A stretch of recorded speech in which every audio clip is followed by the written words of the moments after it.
autoridades de la Federación Argentina de la Magistratura y del Colegio de Magistrados de la Ciudad de Buenos Aires. Les damos la bienvenida a este panel que se denomina Abordaje Integral de la Infancia.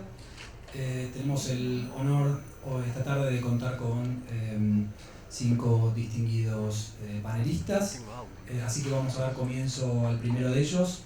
Voy a presentar a Conrado Gastón Isura, que es abogado egresado de la Facultad de Derecho y Ciencias Sociales de la Universidad de Buenos Aires y se desempeña como director de Asistencia Jurídica Internacional del Ministerio de Relaciones Exteriores y Culto desde julio del año 2018. Doctor Isura, tiene la palabra. Muchas gracias. ¿Se escucha bien? Sí. ¿Qué tal?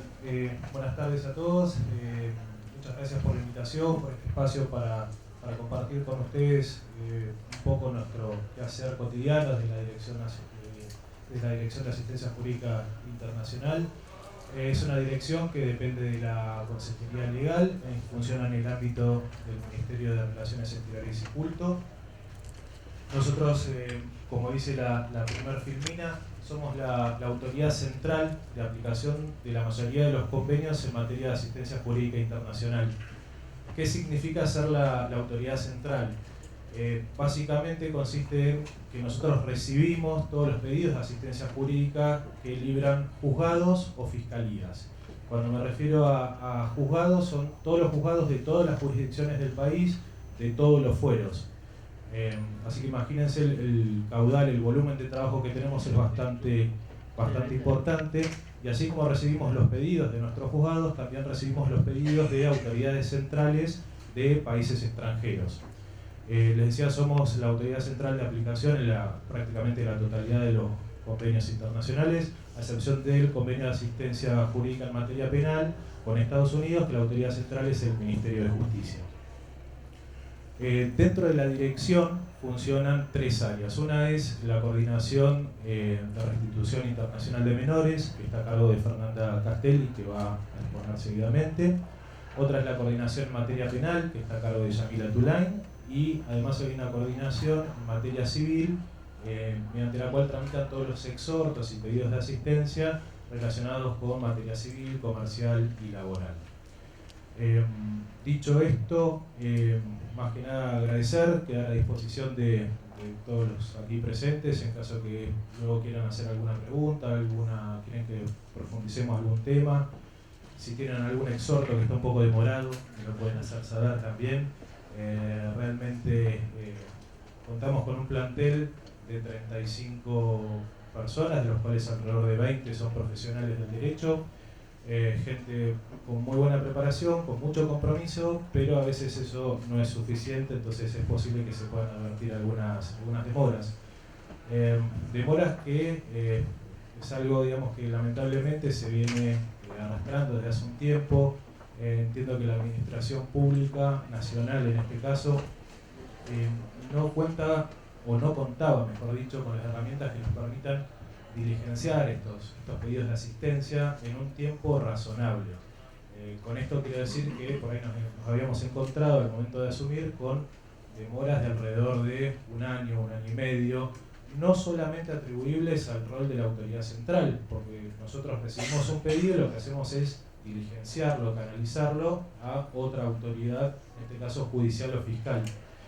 Muchas veces parte de la demora puede ser atribuible a esos actores, pero lo que nos pusimos como principal desafío fue dotar a la dirección de un mecanismo que nos permita acortar plazos, dar respuesta en tiempos medianamente razonables, y para eso lo que hicimos fue desarrollar junto con el Ministerio de Modernización un sistema de comunicación electrónica de rogatorias que está en pleno proceso de implementación.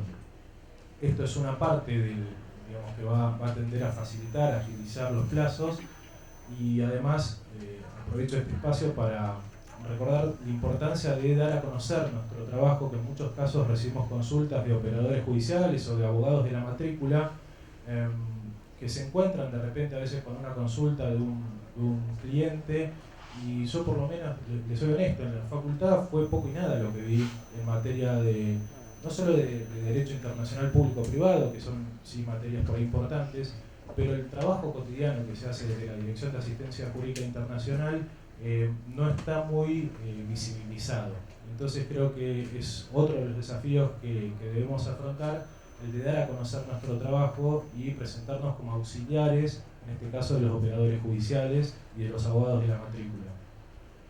Por último, también para destacar un poco la importancia del trabajo que se lleva a cabo desde la dirección, por nuestra área tramitan todo lo que son pedidos de detención preventiva y extradiciones. Como se imaginarán, son temas sensibles, temas que ameritan ser resueltos de manera urgente, y a lo largo de la exposición lo que vamos a intentar es poder transmitirles a ustedes la conexión que hay entre estas materias penales, que en principio poco tienen que ver con cuestiones de niñez, pero van a ver que tienen un correlato. Cuando hay una sustracción de un niño o cuando hay una retención ilícita, probablemente estemos ante la comisión de un delito y se puede abordar de distintas maneras.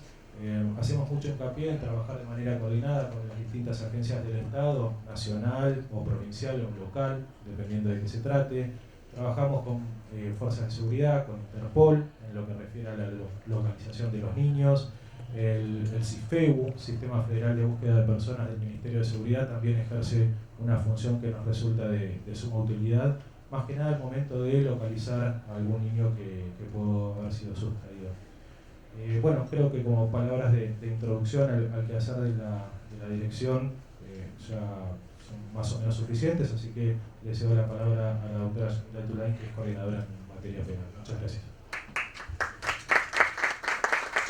Bueno, muchas gracias por las palabras. Como asesor tutelar del Fuero Penal, debo decir que para mí es muy importante, por esta cuestión, el hecho de conocer todas estas herramientas, o sea que entiendo que también todos los operadores aquí van a valorar también esa situación. A continuación entonces va a hacer uso de la palabra Yamila Solange Etulain. Yamila, la doctora Etulain, es desde abril de 2018 integrante del Ministerio de Relaciones Exteriores y Culto de la Nación y ha prestado funciones en la Dirección de Tratados Internacionales, Dirección General de Consejería Legal y en la Dirección de Asistencia Jurídica Internacional, y ya prestando funciones en esta última desde enero de este año. Doctora. Bueno, buenas tardes, muchas gracias a todos por venir. Bueno, como decía el doctor Isura, yo me desempeño en el área de cooperación penal, que nosotros básicamente tenemos como dos áreas de cooperación, que es todo lo que tenga que ver con la asistencia jurídica internacional, que tiene que ver con todo lo que son las tramitaciones rogatorias, ya sea para requerir algún tipo de información, practicar alguna medida en el exterior, identificar a alguna persona para asistir a algún tipo de información, y de la manera que tenemos de forma pasiva. También nos requieren las autoridades centrales de otros países para aplicación de estas medidas, dando la intervención a las autoridades jurisdiccionales que correspondan en la Argentina, pero obviamente la jurisdicción donde se necesita practicar. Lo que hacemos dentro de la autoridad central,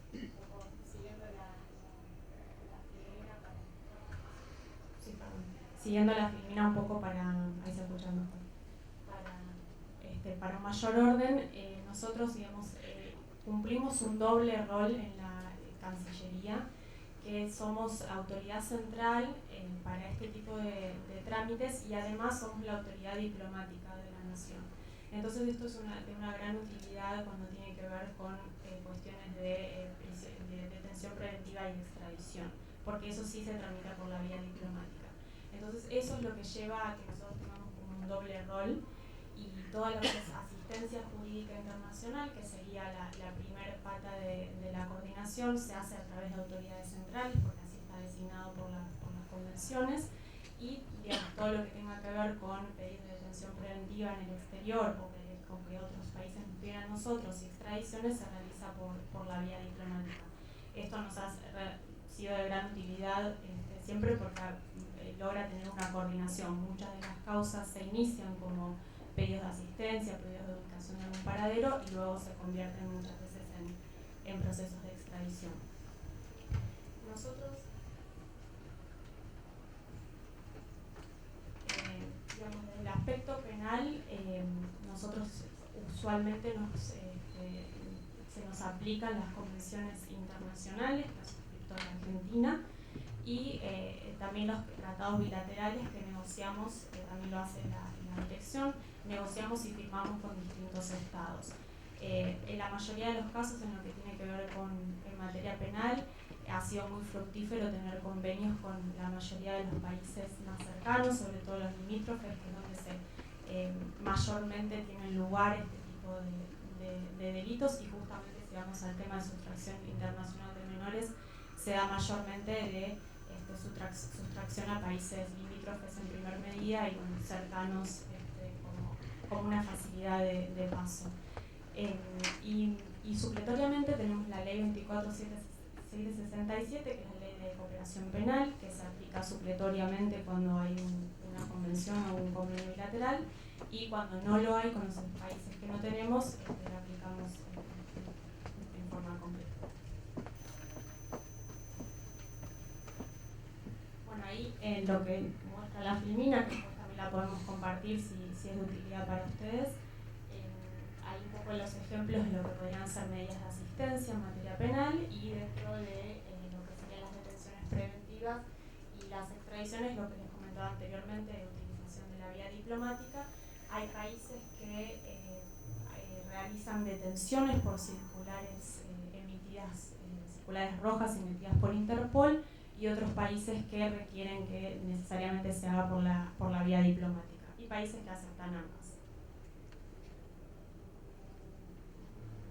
Bueno, un detalle en lo que constituye un proceso de extradición, quizás algunos están más acostumbrados que otros a tener acceso a este tipo de procesos. Es un proceso eminentemente jurisdiccional, pero tiene participación también el Ministerio de Relaciones Exteriores y Culto, que es la autoridad que termina el proceso decidiendo sobre la concesión o no de una extradición. Estos procesos se hacen a los fines de que la persona buscada sea juzgada en nuestro país, en caso de una extradición activa, sea juzgada en nuestro país por algún delito que se le ha atribuido, o bien para cumplimiento de alguna pena. Y lo mismo respecto de las extradiciones que son pasivas, que es cuando algún otro país nos requiere la puesta a disposición de alguna persona que haya cometido algún delito en ese país para ser juzgado. El proceso es judicial mayormente, y luego la autoridad del Ministerio de Relaciones Exteriores, que esto está regulado en la ley 24.767, es el organismo que decide finalmente sobre la concesión o no de la extradición. Queríamos un poco mencionarles este proceso porque es generalmente el punto de mayor contacto que hay con los trámites de restitución internacional de menores, que ahora, bueno, Fernanda, que ella trabaja en la coordinación de lo que es restitución internacional de menores, les va a contar un poco cómo son todos estos procesos y algunas experiencias, y al final de la exposición de la doctora Castelli voy a contarles algunos casos en los que hemos tenido que trabajar en conjunto el área penal con el área de restitución internacional de menores, que bueno, que me adelanto, digamos, a la conclusión de lo fructífero que ha sido que estas áreas estén trabajando conjuntamente dentro del mismo organismo, dentro de la misma dirección, porque temporalmente resulta muy necesario estar en conocimiento de todas las facetas que está teniendo el proceso de que se trata.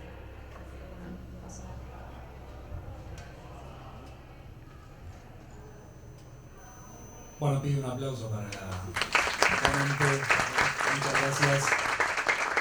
Bueno, ahora tengo el gusto de presentar a María Fernanda Castelli, quien es asesora legal en la Dirección de Asistencia Jurídica Internacional, también del mismo organismo, del mismo ministerio, de la Autoridad Central Argentina para la aplicación de la Convención de La Haya de 1980 y de la Convención Interamericana sobre Sustracción Internacional de Menores. Tiene la palabra. Buenas tardes, muchas gracias. Gracias por la invitación, gracias a ustedes por estar acá. Bueno, una de las áreas dentro de la Dirección de Asistencia Jurídica Internacional es restitución internacional de menores. ¿Qué es la restitución? Es retornar a un menor al lugar de su residencia habitual, aquel menor que haya sido sustraído o retenido en un país extranjero. Todo esto en el marco de la cooperación jurídica internacional, que dentro del área civil nos trae de la mano dos convenios. la Convención de La Haya de 1980 sobre los aspectos civiles de la sustracción internacional de menores y la Convención Interamericana sobre Restitución Internacional de Menores. Ambas a los efectos de regular esta materia, la restitución y también lo que se denomina en los convenios como régimen de visitas, que están establecidos en ambos convenios en el artículo 21.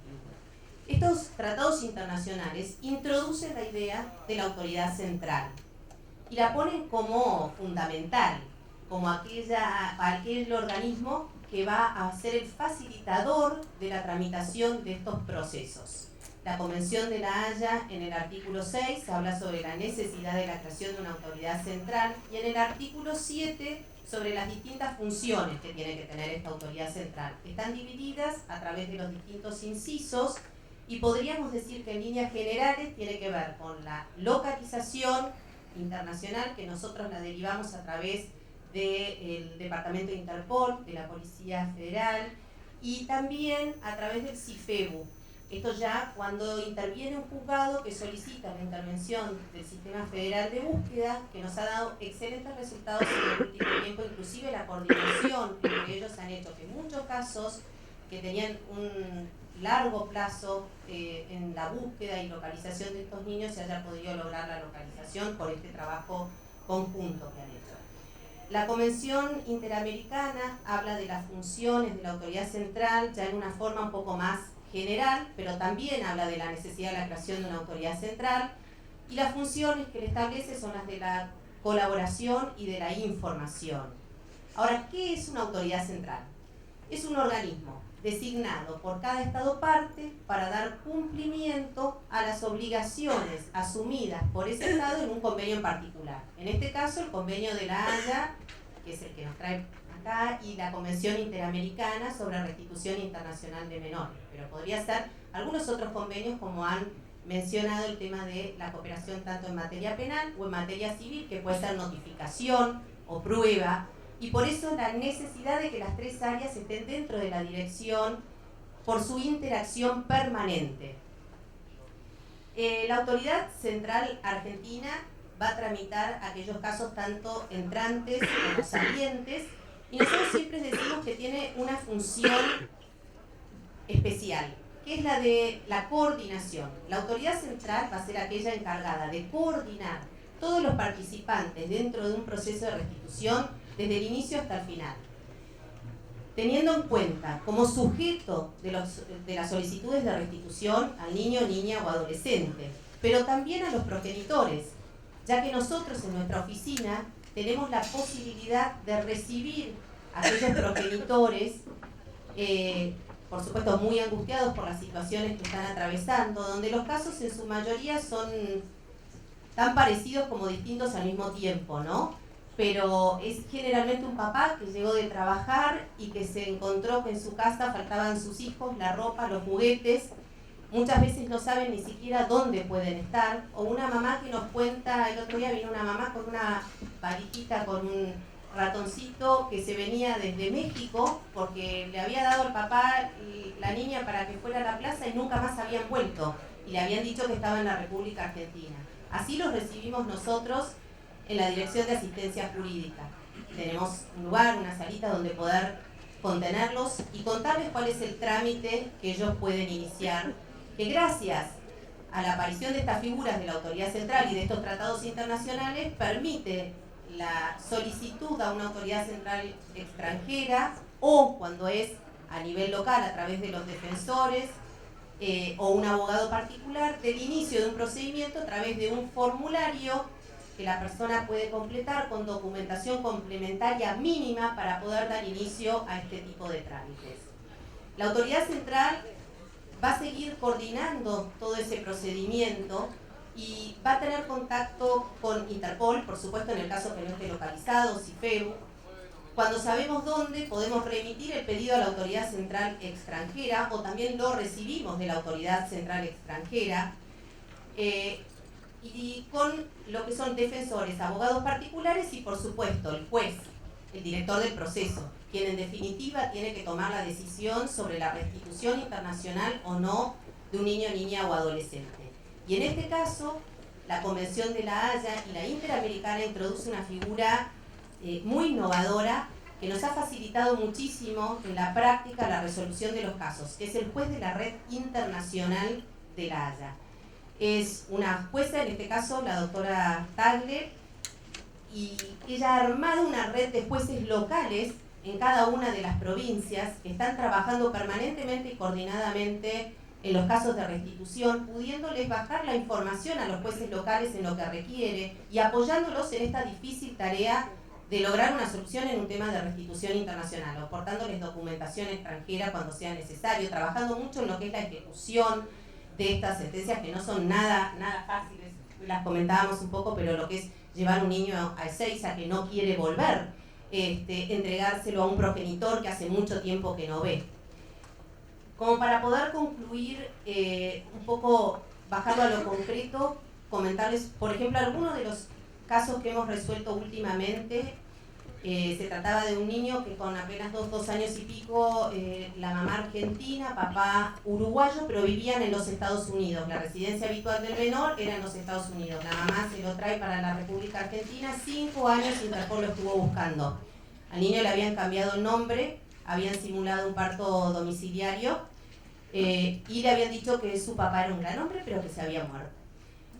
Luego de 5 arduos años de búsqueda, finalmente es localizado, la jueza actuó rápidamente, había una solicitud de restitución internacional civil, la jueza lo llevó a una audiencia junto a la madre, se le avisó a través de la representación extranjera, que es fundamental, también la posibilidad de coordinar, y por eso la importancia que estemos dentro del Ministerio de Relaciones Exteriores, nuestro contacto con las representaciones argentinas en el extranjero, pero también con las extranjeras acá es fundamental para organizar todo esto. El padre viajó inmediatamente, la jueza, asistida por la asistente social del juzgado y demás, le explicaron a este niño que no se llamaba como pensaba que se llamaba, que él no era argentino, que él había nacido en los Estados Unidos y que sí, su papá era un gran hombre, pero que no estaba muerto, que estaba en la salita de al lado esperándolo para abrazarlo. El chiquito inmediatamente quiso conocer a ese papá. El papá vino con uno de los pocos juguetes que le habían creado en la casa, que era una espada que tenía el chiquito que había dejado. Las fotos, porque lamentablemente no estamos presentes muchas veces en esos momentos por una cuestión de intimidad de la situación, los ojos de ese niño decían todo. Y acá vemos cómo los casos civiles se mezclan con el tema penal, porque todo esto que la madre, todos los delitos que la madre había cometido para ocultar al niño y demás, merecieron y requirieron la necesidad permanente de la consulta con las áreas penales. Esto es uno de los tantos casos, y le voy a devolver la palabra a la doctora Etulain para que ella les pueda contar más de estos casos que de alguna manera ponen en concreto, bajan a la realidad cuál es nuestro trabajo. Muchas gracias.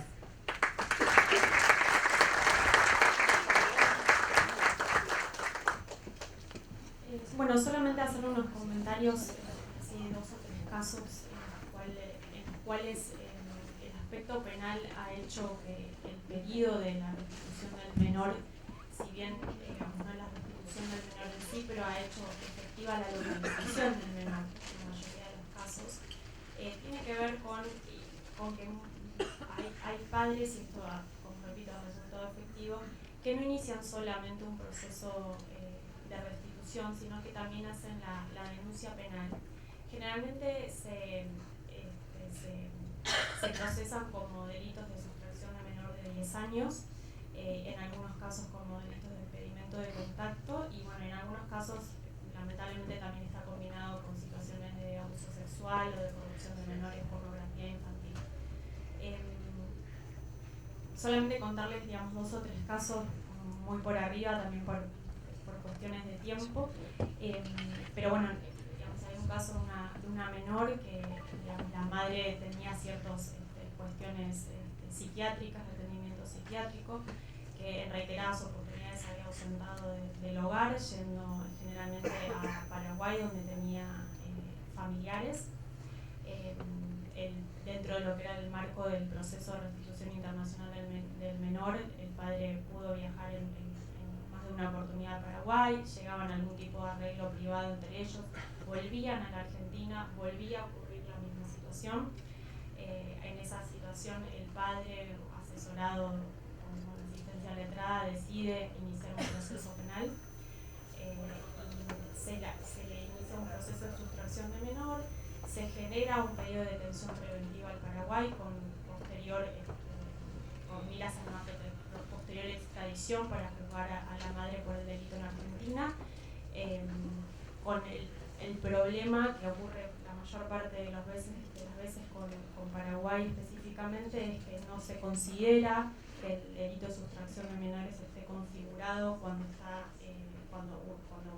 una de las partes es el progenitor, digamos, cuando el sustractor, digamos, es el progenitor, no se da para ellos el principio de doble incriminación que es necesario para que proceda la extradición. Bueno, se da una particularidad en este caso que la madre cruza, hace todo un viaje, llega a Perú, por la visibilidad que tienen los casos de restitución internacional de menores, se realiza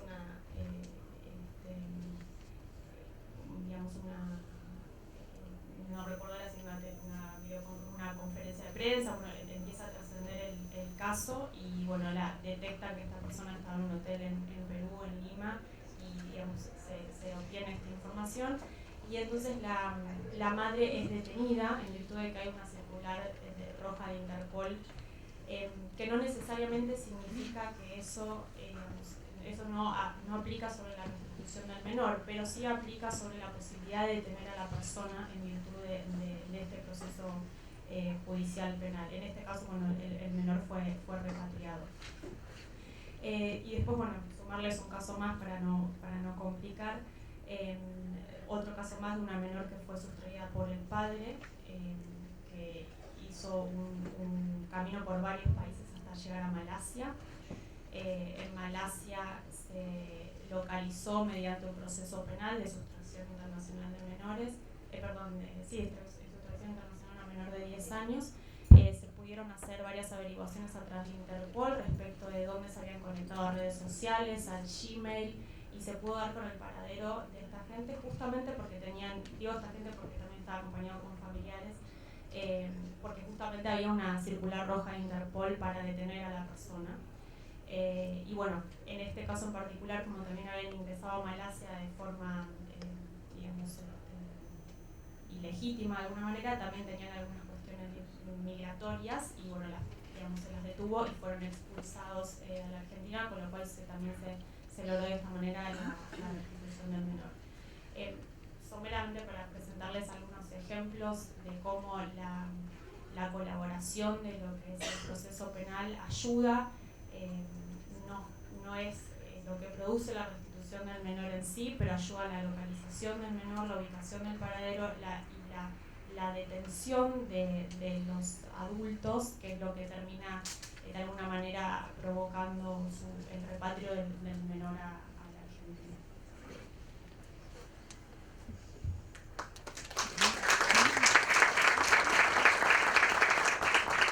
Muy breve para cerrar por ahí las ponencias de Cancillería. Destacar que la Convención de La Haya establece un plazo de 6 semanas para resolver un pedido de restitución internacional de un menor, plazo que creo que en un caso se llegó a cumplir, pero en la mayoría de los supuestos está largamente excedido. Nos encontramos con casos que posiblemente duren 4, 6, 8 años.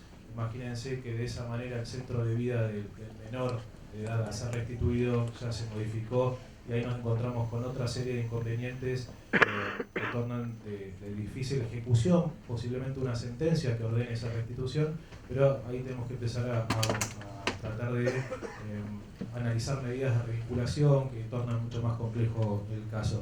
En ese sentido, simplemente destacar que hace 2 meses aproximadamente adquirió Estado Parlamentario un proyecto de ley que establece un procedimiento a nivel nacional que va a posibilitar a los jueces contar con plazos más reducidos, limita la cantidad de recursos que puede interponer la parte para dilatar este tipo de procesos. Y finalmente, en materia penal, que hay algunos operadores del sistema, jueces o fiscales, es muy común que en procesos vinculados con delitos en los cuales las víctimas son niños o niñas, necesiten alguna medida, como puede ser alguna declaración testimonial que se tenga que celebrar en el extranjero, que puede ser a través del sistema de videoconferencia, pueden acudir a nosotros para canalizar esos pedidos y poder llevar a cabo dicha medida.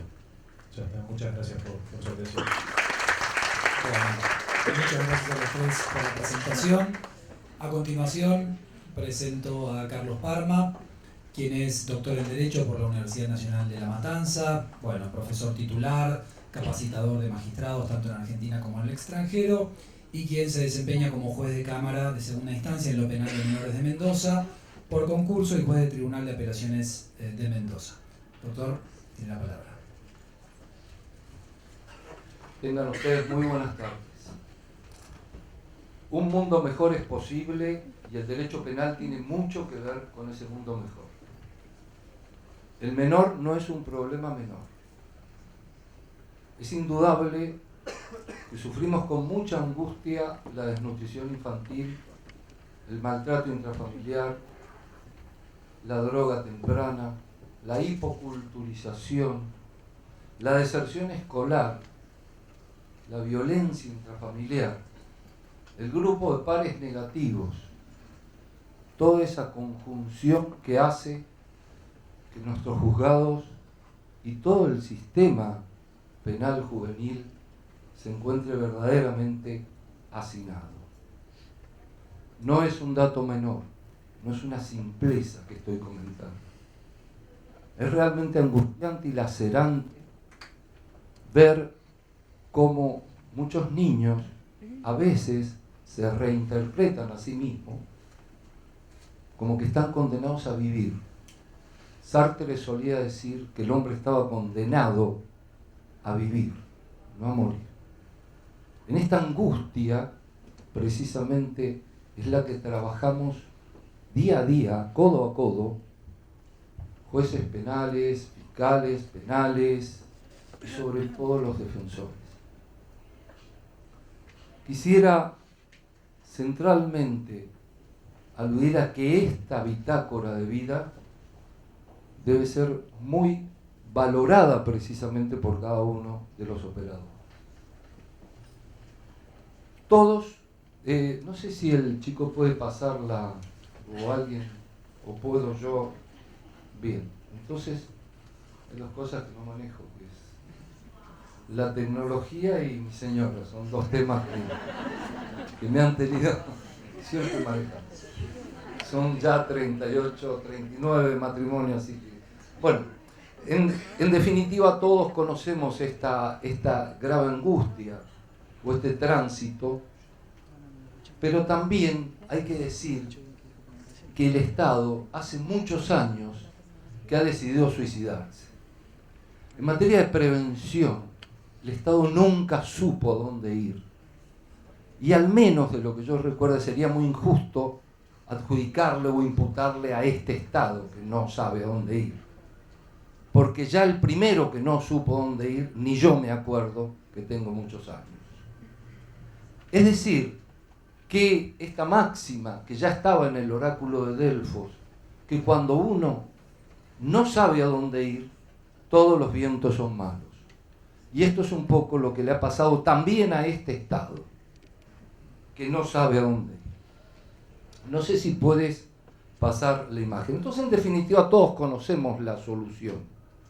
La solución es así de clara. Si nosotros damos más trabajo, damos más vivienda, damos más salud, damos más educación y damos más amor en la familia, y damos más amor en ese continente claro que es precisamente la familia, el primer gran paraguas protector que tiene el chico que está a la intemperie. Si damos más amor también en las escuelas, y las escuelas no solo se dedican, ahora se dice 52% de pobres, niños pobres, 56%, no sé lo que estamos hablando, es una cosa casi incomprensible en la vorágine, en este vórtice de angustia que nos han provocado las políticas públicas faltantes. Y acá está entonces la piedra angular, sería esto en definitiva el ALEP de Borges, el punto que une todos los puntos. Bueno, yo estaba con la imagen anterior, pero no interesa, está bien.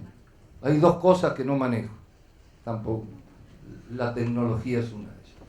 Bueno, y esta es una imagen la cual vos ya pasaste, yo también.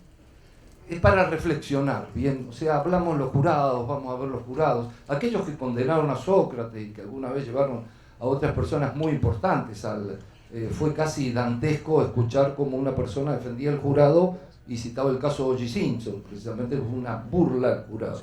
Pero de todas maneras los jurados funcionan, yo espero que no funcionen para menores, por lo menos, o sea, que no caigamos en esa locura. De hecho, lo he dicho, lo he escrito, lo he fundado, ¿cierto?, en mi último libro. Pero quería decirle esto, fíjense en cómo nos estamos moviendo, o sea, con qué imágenes, el derecho penal, el iluminismo del derecho penal, hablamos de Rousseau, de Montesquieu, como si fueran grandes eminencias, fueron patriarcas, fueron machistas, sojuzgaban a los niños, consideraban dato menor a la mujer. Eso es lo que estamos todavía reelaborando y hablando como referencia. Ni hablemos los códigos que son el de Napoleón, ¿cierto? 1810. Ni hablemos de los actores que cosen expedientes. Y esto a gente del siglo XX y los problemas del siglo XXI. Como pueden ver, el Poder Judicial va por la escalera y los problemas van por el ascensor. Es decir, el reloj del Poder Judicial atrasa. El reloj del Poder Judicial atrasa. Y los niños no pueden esperar. La protección integral como dato paradigmático lleva ya más de 50 años. Hace 50 años que estamos discutiendo teóricamente si está bien la protección integral o está bien el sistema paternalista, está mal. Pero ¿quién lo discute eso ya? Esto es una tautología, una bestialidad que estemos gastando tiempo. Es como Susana Jiménez cuando decía que los dinosaurios está vivo, le pregunta si el dinosaurio está vivo. Yo preguntaría si esos sistemas están vivos, estamos mal. Es decir, el sistema paternalista fue y el sistema integral de protección ya está consolidado teóricamente. Entonces tenemos que dar el gran salto, hacer esta idea que tenía ya en la cabeza Hegel, que cuando decía, cuando el claro oscuro pinte sobre el claro oscuro y la noche sobre la noche, ya nada rejuvenece. El búho de Minerva inicia su vuelo a la caída del crepúsculo. Hermosa frase. El búho de la sabiduría, de la luz, va a buscar las cosas nuevas. Y esto es lo que tenemos que discutir en menores. Cuando nosotros discutimos el interés superior del niño, ¿de qué vale decir que queremos lo mejor para el niño si ya lo sabemos que queremos lo mejor para el niño? Lo que tenemos que decir que lo queremos en el plano de lo jurídico, de lo sustantivo, en lo procedimental y en lo hermenéutico, en lo interpretativo. Entonces ahí sí damos un salto. Y cuando decimos eso, decimos cuál es nuestro compromiso dentro del derecho penal. Es decir, decimos que las bandas en los chicos no deberían existir. Es decir, señores, repiensen, idea del 2020, este Código Penal 2020, al cual me voy a referir, repiensen de que cuando hablan de los agravantes del robo y la banda, los chicos siempre van en banda, porque viven en banda, y porque hemos vivido en banda, y porque hemos sido adolescentes alguna vez y sabemos que no sabemos otra cosa que andar en banda. Entonces, ¿por qué me ponen la banda? Si es una moda, un modo de vida. También sabemos que los chicos no deberían, no se debería dogmáticamente involucrarlos en el homicidio criminis causa, que requiere un dolo sobre dolo. Es decir, un dolo que los viejos, por supuesto, cultores, la dogmática jurídico-penal llamaban dolo específico, ¿cierto? Es un plus sobre ese dolo directo. Pero fuera de eso, lo interesante es lo siguiente. Digámoslo, ese dolo no lo tiene el chico, esa comprensión de la criminalidad del acto en términos de causalismo del artículo 34 tampoco. O si queremos decir que no tiene desarrollado el giro singular anterior, en términos neurocientíficos, digámoslo, y seamos capaces de decirlo, para que ese dolo no le sea aplicado. Pero resulta que en la Comisión 2020 no hay ningún especialista de derecho penal de menores. En definitiva, me parece muy importante tener en cuenta que si puedes pasar, te lo agradecería. ¿Ya pasó? Ah, ya pasó. Bueno, acá hay un tema central. Dime qué cárcel quieres y de qué sociedad pretendes. Dime qué cárcel tienes. O sea, ¿cuánto se está apostando a esto? ¿Saben lo que se está apostando? Represión.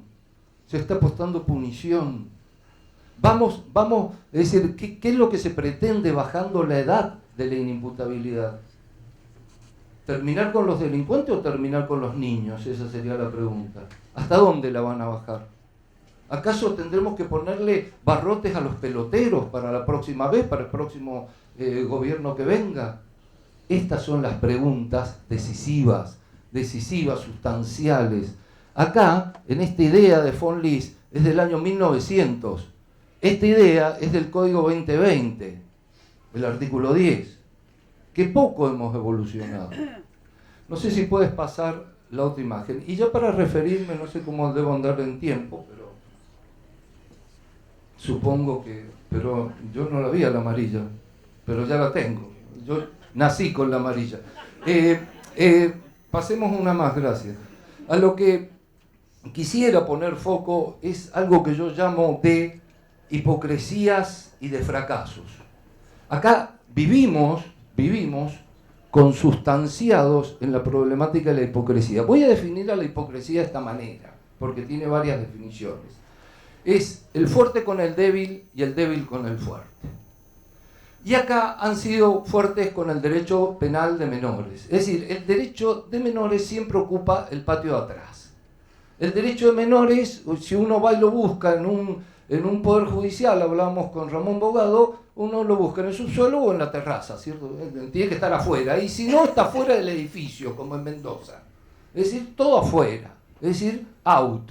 Nadie como que quiere saber nada con menores, ¿cierto? Una cosa casi que asusta al Poder Judicial. Fíjense en ustedes qué poca visión de futuro que tienen. O sea, yo siempre digo, las Cortes lo que tienen son miopía de futuro. Tienen miopía de futuro. Porque si quieren un Poder Judicial mejor, que apuesten a la minoridad. Porque por ahí va a pasar todo. Porque ellos también alguna vez fueron niños, salvo que no hayan sido niños nunca. Y esa sería, por supuesto, un absurdo. El tema es que, centralmente, estas hipocresías tienen un tamaño tal, tienen una magnitud tal, que se habla permanentemente de la especialidad en materia penal de menores. La especialidad. La especialidad es lo más, digamos, ¿cierto? Es un paradigma que no se puede evitar. No se puede evitar, pero en la Comisión 2020 que reforma el Código Penal no hay ningún especialista penal de menores. En la Suprema Corte de Justicia de la Nación no tenemos ningún especialista en penal de menores. En la Corte Interamericana no tenemos ningún especialista tengo 5 entonces, en penal de menores. O sea, esto es grave. Y son así las conclusiones que a veces sacan. Es decir, nosotros lo que tenemos que hacer es ponernos de pie y defender la especialidad. Y tenemos que estar de pie. Estas son las hipocresías que advierto, pero también fracasos. Hemos hablado últimamente mucho sobre el anteproyecto. Miren ustedes voy a decir una hipérbole, ¿cierto? Han apagado el fuego con nafta. Entre los fundamentos del anteproyecto, sostiene el anteproyecto que lo que se pretende es restablecer la paz social. Imagínense ustedes la magnitud de este error. Podrían haber declarado la emergencia, que hay una emergencia porque la política juvenil delincuencial está abrumando a la seguridad pública. Esta barbaridad, elocuente por cierto, insisto, tiene una magnitud tal que no reconoce antecedentes. Acá la emergencia la tienen que declarar en la corrupción pública, en los ladrones. Eso es lo serio. Y esos ladrones que se roban la plata para que vaya a los chicos, para que vaya a las escuelas, para que esa plata que se roban los ladrones de la corrupción pública pueda ser una escuela más, pueda ser una fábrica más y pueda haber un chico más feliz. Y esto es donde tienen que declarar la emergencia. Y tienen que declarar y saber que esto tiene un solo camino, que es más educación, más vivienda, más salud, más amor en la familia. En definitiva, este anteproyecto, que uno podrían utilizarse muchos epítetos, por supuesto, negativos en torno a ellos y lapidarios, tiene un artículo 2 que yo lo llamo 15 y 15 al artículo 2. Claro, es como si fuera el tema de Fito Páez, 11 y 6, pero al revés, porque ese tema era de amor, esto de terror. O sea, han convertido el amor en el terror. 15-15. O sea, a los de 15 años le vamos a dar 15 años. A los pibes de 15 años le van a dar toda su vida, 15 años. Esta locura, por cierto, porque no tiene más que el que la hizo, evidentemente no conoce ni el Código Penal, es decir, no sé a qué va, porque dentro de los delitos que tienen 15 años, tenemos, por ejemplo, portación de armas, tenemos, por ejemplo, piratería. Yo nunca vi un pibe pirata. Tenemos, entre otros tantos, ¿no? Envenenamiento de aguas, tampoco envenenando aguas. Es decir, los pibes sabemos nosotros, porque operamos dentro del sistema, qué delitos cometen. Y si no, preguntémonos. Es decir, el 90% de los delitos son robos agravados u homicidio con concatenación con algún delito sexual. Otro de los artículos es citar la prisión preventiva. Esto es una barbaridad de ignorancia supina, porque los menores no pueden tener prisión preventiva. La prisión preventiva se mueve con estándares, y espero responder bien, que tengo a mi maestro acá, porque si no, yo creo que usted ya me aprobó a mí, recuerdo, entonces eso está firme. No me va a voltear, porque me mataría, pero me puso buena nota, sí, fue muy generoso. El tema de la prisión preventiva que responde a parámetros, ¿cierto? Hoy por hoy está, bueno, en Tibia y en tantos otros sentencias muy conocidos, ¿cierto? Y se puede decir, bueno, que no se fugue o que no entorpezca. Bien. Bueno, pero esto con los menores no tiene nada que ver. La medida de internación apunta a otra cosa, apunta al eje, a la sustancia que tiene el derecho penal de menores con el tratamiento tutelar. Es decir, apunta a esa resocialización, a esa refamiliarización, a tratar de dar el salto para que este chico no tenga pena. No tenga pena. Miren ustedes la diferencia abismal que hay. Pero claro, le ponen prisión preventiva porque alguien le debe haber dicho, y dale nomás, metele, total. Y claro, porque la Corte Interamericana, que tampoco tiene especialistas en menores, también le pone prisión preventiva. Le dice, y dale nomás. Alguien le dijo, y dale. En vez de hablar de la medida de internación, que indudablemente responde a otros parámetros.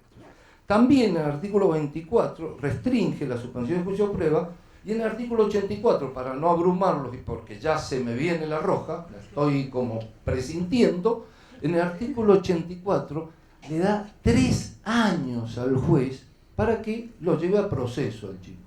O sea, pasa a la Corte Interamericana, pasa a los adultos, pasa todo. Le dice, usted es menor, bueno, entonces le voy a dar menos garantía, o sea, al revés.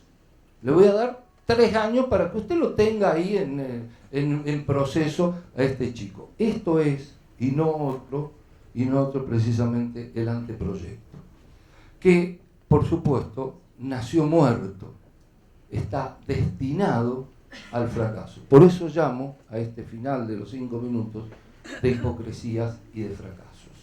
¿Qué esperar? 350 años prácticamente antes de la era cristiana, Los griegos, de la mano de Aristóteles y otros tantos, esa tríada fantástica que hubo, Sócrates, Platón y Aristóteles, supieron decir que nadie puede desatar un nudo si no sabe cómo está hecho. Y yo creo que este nudo, todos sabemos cómo está hecho. Lamentablemente, el nudo lo hizo la corrupción. El nudo lo hizo la desidia. El nudo lo hizo la falta de cultura. Creo que es una buena oportunidad esta sala, estos operadores, para saber, mirándolos a cada uno de ustedes, que es hora que nos pongamos de pie, que es hora que gritemos como verdad que el derecho de menores y los niños son el futuro del país, que hay una puerta abierta y es necesario que la veamos, y que hay un mundo mejor, y ese mundo mejor es posible. Muchas gracias.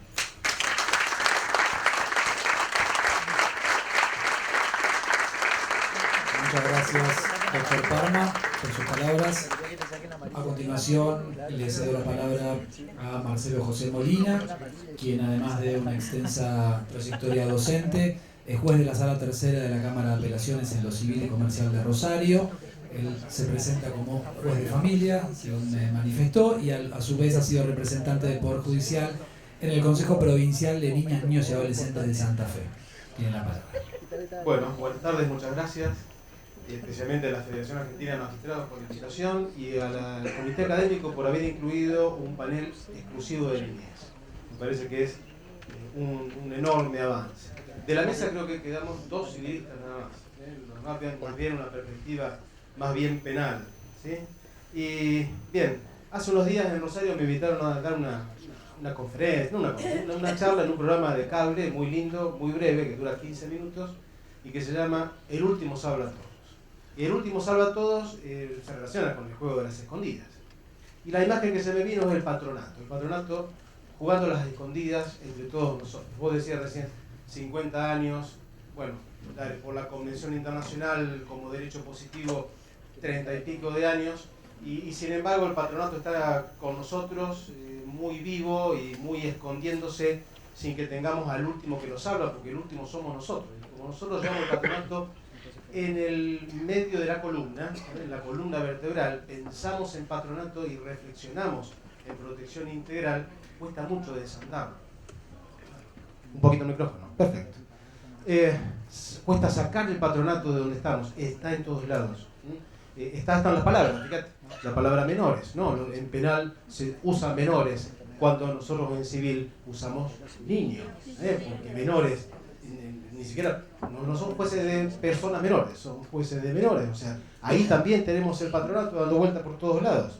Y la autoridad de aplicación de la ley de niñez está dando vuelta al patronato porque las decisiones terminan tomándose en una gran mayoría desde la perspectiva del patronato. Hemos, de alguna forma, y esto la gente que está en los organismos de aplicación de la ley del MIER de toda la provincia, por ahí se enojan un poco, pero de algún modo esa función que tenía el juez de menores antes, de algún modo está por allí, dando vuelta en algunas de las decisiones que se toman en los organismos de aplicación. Pero como esto es un encuentro entre nosotros los jueces, me parece que un ejercicio interesante que podríamos hacer respecto de la aplicación de la ley de niñez es reflexionar sobre lo que hacemos nosotros como parte de esta aplicación de este nuevo paradigma. Hemos desmontado el patronato en legislación positiva, pero como decía al principio, con algunas serias dudas si lo hemos desmontado desde el punto de vista cultural y de nuestro propio sistema de creencias. Nos ha dado un rol muy específico, muy claro en la ley 26.061 y también la Convención Internacional de los Derechos del Niño. Y tengo mis dudas que nosotros estemos cumpliendo con nuestra parte de todo esto. Y más que mis dudas, tengo algunas certezas. El año pasado hicimos con la FAM y con la Federación, con la Facultad Latinoamericana de Ciencias Sociales, con Flaxo, un curso de niñez que estuvo en todo el país, un curso online, pero que permite tener contacto muy claro con lo que pasa en cada una de las de las provincias. En el caso de mi provincia, Santa Fe, hasta la podría dividir en pedazos de provincia, ¿no? Norte, sur, este, oeste. O sea, en todos lados tiene quizá una aplicación distinta. Y algunas de las cosas que formaron parte de este cambio paradigmático, del niño objeto de protección al niño sujeto de derecho, etcétera, etcétera, etcétera, y la verdad es que se han quedado un poco, no sé, en la práctica en algunos casos y en otros casos en las normas, un tanto en el olvido. Por ejemplo, el proceso de desjudicialización. El proceso de desjudicialización en alguna provincia argentina ni siquiera está puesto como tal. Las medidas excepcionales las siguen adoptando los jueces. Y esta división de un sector, el sector del poder administrador, adopta las medidas excepcionales y el otro controla, tiene una relación directa con derechos constitucionales, como que es el derecho de defensa en juicio, por ejemplo. Antes, y en Rosario tuvimos la suerte de tener excelentes jueces de menores, el juez de menores tomaba la decisión, la revisaba el propio juez de menores, y si no la revisaba una cámara penal, quedaba todo dentro del mismo sistema, y todos sabemos que difícilmente se revisaban las decisiones de los jueces de menores, me refiero a la parte penal, me refiero a la parte civil, a la parte social, como se le decía en aquel entonces. Ese cambio de paradigma, ese colocar las cosas en lugares distintos, implica también que haya un poder que revisa lo que hace otro poder. Entonces, esa facultad que le ha dado en la ley 26.061 y las leyes provinciales respectivas al Poder Judicial de controlar lo que hace el Poder Ejecutivo, se relaciona directamente con la defensa en juicio. Lo que sucede es que no alcanza con eso solo, y en algunos casos se mezcla un poco la cosa, ¿no? Reitero, en alguna jurisdicción provincial, aún así las medidas excepcionales las sigue adoptando el Poder Judicial. ¿Qué sucede con nosotros dentro del Poder Judicial? Bueno, la verdad es que ponemos mucho la mira en lo que hace el Poder Ejecutivo, y creo que lo hacemos con total razón, porque hay ciertas cosas que realmente no resisten el más mínimo análisis. Y no me refiero tanto a las medidas excepcionales que han sido adoptadas, porque a fuerza de ser sincero, en 10 años que tuve como juez de familia, no vi una sola medida excepcional que no estuviera fundada. Están todas fundadas y son casos gravísimos, realmente de una gravedad increíble, importantísima. Cuando yo doy charlas para la comunidad, y para gente que no conoce derechos, siempre le digo lo mismo: piense en lo peor que te podría haber pasado en la infancia, multiplicarlo por 10 y no vas a tener noción de lo que estamos hablando ante la mera lectura de un expediente que venga de la Autoridad de Aplicación de la Ley 26.061. Esas están bien adoptadas. Las más preocupantes son las que no fueron adoptadas, y más aún aquellas que quizás fueron adoptadas y no fueron comunicadas al Poder Judicial. Fíjate, una pregunta que hace la prensa, que a la larga y a la corta refleja lo que la gente piensa, o sea, esa pregunta insistente al juez de familia o a la autoridad pública: ¿por qué se tarda tanto con las adopciones? Esa pregunta tiene el patronato detrás.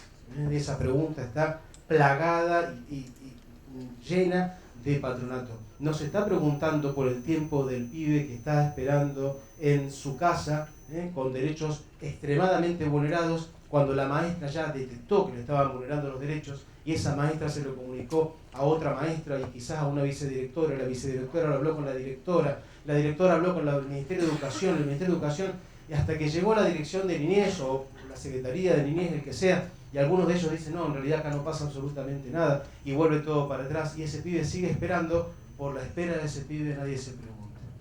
Nadie se pregunta por qué nosotros tenemos que salir a pedir una familia para 4 hermanos adolescentes, cuando hace 3 años que están esperando dentro de una institución y fracasó el registro de adoptantes provincial, el registro de adoptantes nacional, la convocatoria pública nacional, y así todo no se logra familias para esa gente. Hay una comunidad que no reflexiona sobre eso.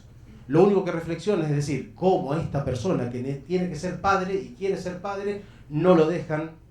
Y acá me uno un poco a lo que vos estabas diciendo recién, habiendo tantos chicos que requieren padres y no los tienen. La verdad es que ahí tenemos un problema grave, y yo creo que, la razón es la que estaba dando. En la gente está el patronato. En la clase media especialmente está el patronato. Yo los invito a ustedes a que hagan una revisión muy, muy somera de las medidas excepcionales que se adoptan en sus lugares respectivos. Y díganme si alguna está adoptada en la clase media. Si hay alguien que vaya a sacar un chico de clase media porque tenga sus derechos gravemente vulnerados. Y ahí hay dos alternativas: o no hay derechos gravemente vulnerados, o estamos haciendo las cosas mal. Y les aseguro que hay derechos gravemente vulnerados. Yo como juez de familia he dado muchas intervenciones, es decir, ¿qué está pasando acá si tengo una mamá que vulnera y un papá que vulnera? Y son clase media, no se adopta la medida. No se adopta, es mucho más sencillo ir a adoptar una medida excepcional y sacarle un chico a los sectores marginales que al sector de clase media, ni hablar clase media alta. Hay una película muy interesante que si anótenla para ver, la van a ver, bueno, por canales alternativos, por decirlo de alguna forma, que se llama Police, pero no Police con C, sino Police con 2 S, una película francesa, y fíjense cómo funciona el sistema en el primer mundo. Van a reivindicar el propio, pero también se van a dar cuenta como en un país súper desarrollado los problemas de la niñez y los problemas de la delincuencia infantil son muy similares a los que nosotros tenemos aquí en Argentina. Nada más que acá le damos un tratamiento, a mi juicio, con todos los errores que nosotros tenemos, un tratamiento superior. Me parece que es un momento como para que desde el Poder Judicial empecemos a reflexionar en qué estamos haciendo nosotros con las pocas herramientas que la ley nos ha dejado. Sinceramente, al juez lo han dejado con esta cuestión del mero control de legalidad, cosa con la cual estoy de acuerdo, muy limitado en lo que puede hacer cuando se nota la vulneración de los derechos por parte del Poder Ejecutivo y por parte de nosotros mismos. Hay una otra linda reflexión para hacer, es no hablar tanto de los vulnerados ni de los vulneradores, padres, tíos, abuelos, sino de nosotros como vulneradores de los derechos de los niños. Nosotros como vulneradores de los derechos de los niños y de los otros vulnerables, cuando no tomamos una medida a tiempo, cuando dejamos el expediente para mañana, cuando lo dejamos arriba del escritorio, cuando no lo leemos como corresponde de punta a punta, cuando no salimos a la prensa a decir lo que haya que decir, porque la prensa, hoy si estuvieron en el auditorio cuando se habló sobre comunicación social, hay algo que es informar a la prensa, pero también hay algo que uno tiene que saber cómo instalar un tema en la prensa para que ese tema salga a la luz y se pueda ver las cosas que pasan y que en realidad no le interesan demasiado a nadie. Siempre pienso, los pibes no votan y por ende las cosas también son como son. Agréguenle, los pibes no votan, los locos tampoco. Y si quiere podemos hablar de otro sistema de vulnerabilidad como es ancianos, que ni fuero tienen, y el de las mujeres por lo menos está visibilizado, al menos está visibilizado. ¿Cuánto queda? Ahí estamos. Bien, para ir terminando esto. Creo que hay un par de cosas que como jueces no podemos obviar y como funcionarios judiciales no podemos obviar. Y con esto voy a redondear. Yo vengo sosteniendo un par de frases que parecen un poco hechas. Yo pienso el juez como un tipo que resuelve con las patas en el barro y las manos en la Constitución. Y las patas en el barro no es los pies en la tierra. Porque las pies en la tierra está ahí nomás, no se metió en la cosa. Las patas en el barro significa ensuciarte, mancharte, darte cuenta de lo que pasa, meterte en la cosa, darte cuenta también que tu asiento no tiene ningún pegamento que te impida levantarte para ir hasta la mesa de entradas o para ir hasta afuera y recibir un chico y mirar en qué condiciones se encuentra, con quién mira, cómo está agarrado de la mano de su madre. Nada te impide hacer todo eso, nada te impide acercarte a la realidad del caso. Esas son las patas en el barro. Pero si vos resolvés con las patas en el barro solo, que es una suerte de hiperrealismo, y dejaste la Constitución de lado, bueno, ahí te estás equivocando, porque eso no es el juez, eso es ser un mero resolvedor. Las manos en la Constitución, la ley que está en el medio está bien, pero la Constitución está primero.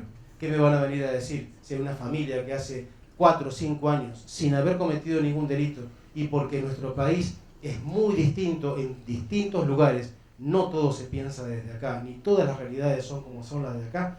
¿Qué me van a venir a decir si una mujer hace 5 años que está criando un chico, que esa mujer no es la madre de ese chico y que yo como juez no puedo tener en cuenta esa situación de hecho a los fines de la adopción? ¿A quién se le puede ocurrir una norma por el estilo? Esos son las patas en el barro, las manos en la Constitución.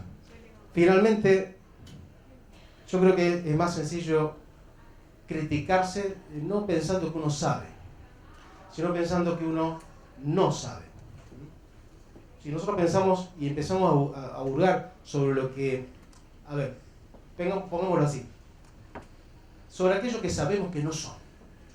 Nosotros tenemos que saber que hay algo que nosotros no somos. para poder empezar a saber qué somos. Primero, hablo desde el punto de vista del juez, pero se aplica a cualquiera. No somos príncipes. No somos príncipes. Somos funcionarios de una república. Por ende, no tenemos la totalidad del saber. Ni sabemos todo, ni tenemos la razón. Si tuviéramos la razón, no habría camaristas, ni habría cortes. ¿Sí? No tenemos la razón. Corre también para los camaristas. Ni ninguno de una corte por acá. Yo escribí hace un tiempo esto. Se llama Lo que no es. Sé que no somos nosotros los que ejercemos el derecho.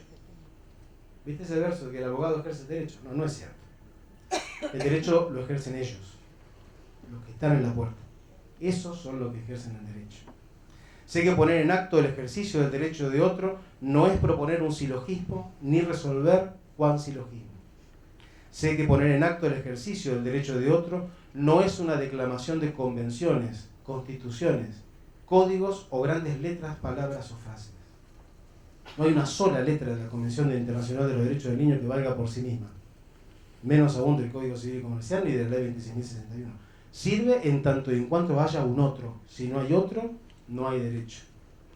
Sé también que no es llenar de escritos, peticiones, pretensiones y recursos, como tampoco lo es hacer de requisitos previos la base de la no respuesta. La respuesta judicial no es vista al defensor cuando no sé qué hacer.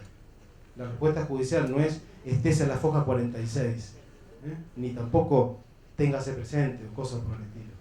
Sé también que poner en acto el ejercicio del derecho de otro no se reduce al derecho. Un juez de familia que no tenga un mínimo conocimiento de sociología, antropología y psicología no ejerce completito sus funciones. Algo tiene que saber. Al chico lo tiene que entrevistar él o ella.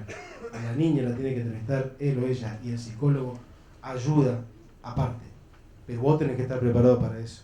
El fuero de familia es un fuero de personas de carne, hueso, culturas y creencias. Es un fuero de vulnerabilidades varias. Ese poner en acto solo lo entiendo con las patas en el barro, las suelas en los pasillos, los valores de la ley en la cabeza y la mirada en la mirada del otro.